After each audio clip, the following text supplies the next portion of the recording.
Selamat datang di channel Trading for Better Lives. Setelah video ini kami juga mau upload video pada jam 8 malam nanti kami analisa satu emiten yang laba bersih kuartal 1 tahun 2025 ini melesat 400% lebih. Dan di video ini saya coba analisa satu emiten yang laba bersihnya malah turun 30% lebih, tapi secara teknikal saat sudah mulai membaik. Bagaimana potensi saham di kedepannya? Yuk kita coba pelajari analisanya di video ini. Semoga analisa diberikan ini bisa bermanfaat dan membantu teman-teman dalam mengambil keputusan. Untuk teman-teman belum subscribe channel ini, bisa tekan tombol subscribe agar tidak ketinggalan informasi dan analisa saham terbaru kan diupload setiap harinya. Saham pertama akan saya analisa hari ini adalah saham Pertamina. Saham Pertamina bisa kita lihat secara teknikal sebenarnya sudah mulai membaik, sudah berhasil break garis EMA 50. Dan pada perdagangan terakhir kemarin mencoba untuk break garis EMA 150 dan sempat mendekati atau menyentuh resisten psikologisnya di harga 1000. Tapi walaupun naik 4% lebih, candlenya tidak begitu oke karena ada shadow ke atas. Tapi untuk pergerakan saat ini masih membentuk high low. Tapi memang kalau pemberitaan dengan judul laba Pertamina di kuartal 1 ini turun 34%. Jadi anjlok dan tersisa 31,37 juta US dollar. Jadi memang ini salah satu sentimen kurang oke untuk saham PJO atau Pertamina Energi. Dan jika kita perhatikan di broker summary, untuk saham Pertamina kenaikan 4% lebih kemarin ini terpantau asing melakukan sedikit distribusi setelah 1 minggu terakhir masuk melakukan akumulasi. Dan di broker summary malah terpantau ini masih ada akumulasi dengan jumlah lumayan besar. Walaupun laporan keuangan tidak begitu oke, tapi secara teknikal saat ini Pertamina mulai membaik mencoba beri garis EMA 150. Tapi tetap kita harus tunggu konfirmasi pada perdagangan hari Senin nanti. Apabila hari Senin nanti Pertamina berhasil beri garis EMA 150, maka Pertamina secara teknikal akan mulai reversal dari downtrend menuju uptrend. Tapi jika terpantau ternyata masih tetap gagal break, maka cara pergerakan Pertamina saya lihat masih ada potensi untuk kembali melemah ke support terdekat di 880 sampai support di EMA 50 di sekitar 860. Karena bisa kita perhatikan sebelumnya, Pertamina juga sempat naik tinggi dengan candle yang sangat solid. Keesokan harinya mencoba untuk break garis EMA 150 dan sempat menyentuh 1000 juga. Ini tidak berhasil break, tidak terkonfirmasi break, candle malah tidak meyakinkan dan kembali melemah. Jadi Pertamina apabila teman-teman sudah punya, menurut saya saat ini masih layak untuk di hold, walaupun memang gagal break garis EMA 150.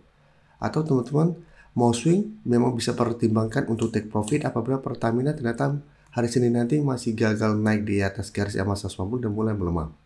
Karena memang Pertamina merupakan salah satu saham yang masuk posisi kami bertentuman member dari tanggal 14 April kemarin. Yang memang cara pergerakan sebelumnya Pertamina sudah mulai membaik. Pada saat mencoba untuk break garis EMA 50, kamu sudah pantau kan memang menarik untuk di entry apabila Pertamina berhasil break garis EMA 50. Karena potensi untuk mencapai target di garis EMA 150 sampai 1000 ini masih lumayan besar.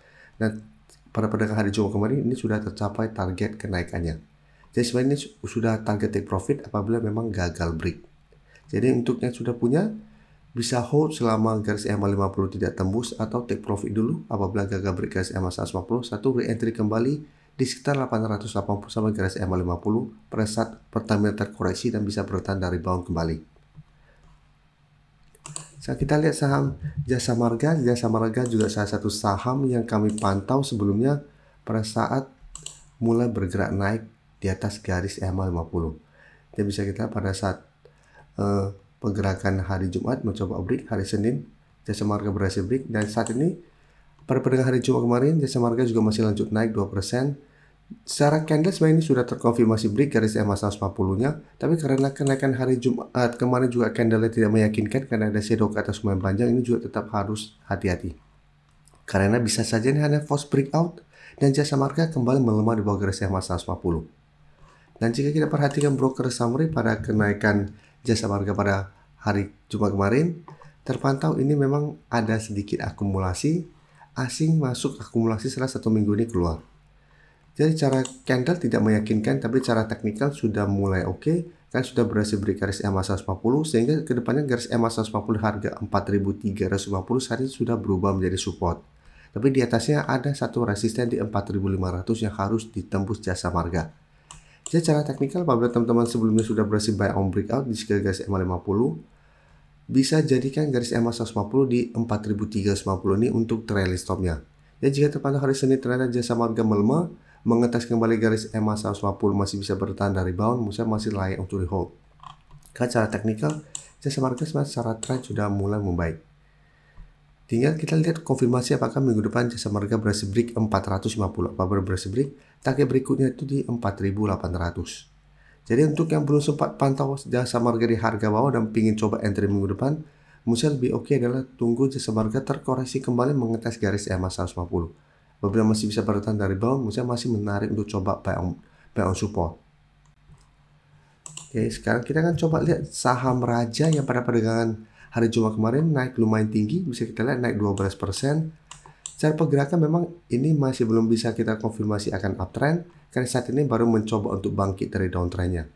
Tapi candle hari Jumat bisa kita lihat sangat solid, tidak ada shadow ke atas. Plus saat ini mencoba untuk break resisten psikologisnya di harga 2000. Bisa kita perhatikan di sini sebelum sempat turun dalam mengetes 1500.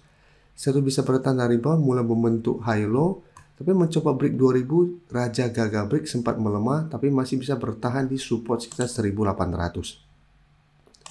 Dan mengetes support 1800, masih melanjutkan high low-nya. Menarik apabila memang minggu depan terkonfirmasi Raja berhasil break harga 2000. Tapi jika kita perhatikan di broker summary pada kenaikan tinggi ini, bisa kita lihat asing terpantau masih terus keluar. Dan kenaikan tinggi ini tidak terpantau ada akumulasi. Jadi untuk saham Raja, tetap kita harus tunggu konfirmasi apakah minggu depan Raja masih kuat berada di atas 2000. Apabila masih kuat berada di atas 2000 dengan candle hijau yang solid, menurut saya Raja menarik untuk di hold. Untuk teman-teman sudah berhasil dapat di harga bawah. Untuk teman-teman yang saat ini baru mau coba pantau dan entry pun menarik apabila Raja minggu depan kuat berada di atas 2000. Dan walaupun saat ini masih berada di bawah garis EMA 50 150, tapi selama masih kuat di atas 2000, saya lihat Raja berpotensi untuk mengetes garis EMA 50 150 ini yang saat sekitar 2350 dan masih ada potensi menuju 2500 apabila memang kuat berada di atas 2000. Karena saat ini sudah mulai membentuk high low. Jadi untuk yang saat ini ingin coba pantau the entry, minggu depan pantau kembali saham Raja di sekitar 2000. Apabila Raja terkoreksi mengetes 2000 masih bisa bertahan dari rebound dari 2000, menurut saya masih menarik untuk entry, untuk swing atau hold selama 2000 tidak terlewati. Selanjutnya INKP juga bisa kita lihat, saat ini juga sudah mulai naik 4% mencoba untuk break garis EMA 50. Dan secara teknikal juga sebenarnya INKP juga sudah mulai menarik karena saat ini sudah berhasil break harga 5000. Dan jika kita perhatikan garis EMA 50 saat sekarang 5325. Jika kita perhatikan broker summary pada kenaikan INKP kemarin, ini juga sama, tidak terpantau ada akumulasi. Dan asing juga terlihat masih terus distribusi saham INKP dalam 1 minggu terakhir. Jadi untuk INKP apabila teman-teman sudah buy on breakout, bisa jadikan garis EMA 50 sampai 5400 untuk trial stop apabila ternyata minggu depan INKP mencoba untuk break ternyata masih gagal. Karena apabila mencoba break gagal, INKP saya lihat masih ada potensi untuk kembali melemah ke harga 5000. Jadi teman-teman bisa swing take profit dulu, setelah itu tunggu kembali di 5000 untuk re-entry kembali. Atau hold saja terus selama INKP tidak turun kembali di 5000 untuk tren jangka menengah. Selama kuat di atas 5000 untuk tren jangka menengah, saya lihat INKP masih ada potensi untuk break garis EMA 50 dan mulai membaik secara tren. Terima kasih telah menonton video ini. Like dan share video ini bila bermanfaat bagi teman-teman, dan support channel ini dengan cara tekan tombol subscribe agar channel ini bisa makin berkembang dan bisa membantu lebih banyak orang lagi. Terima kasih.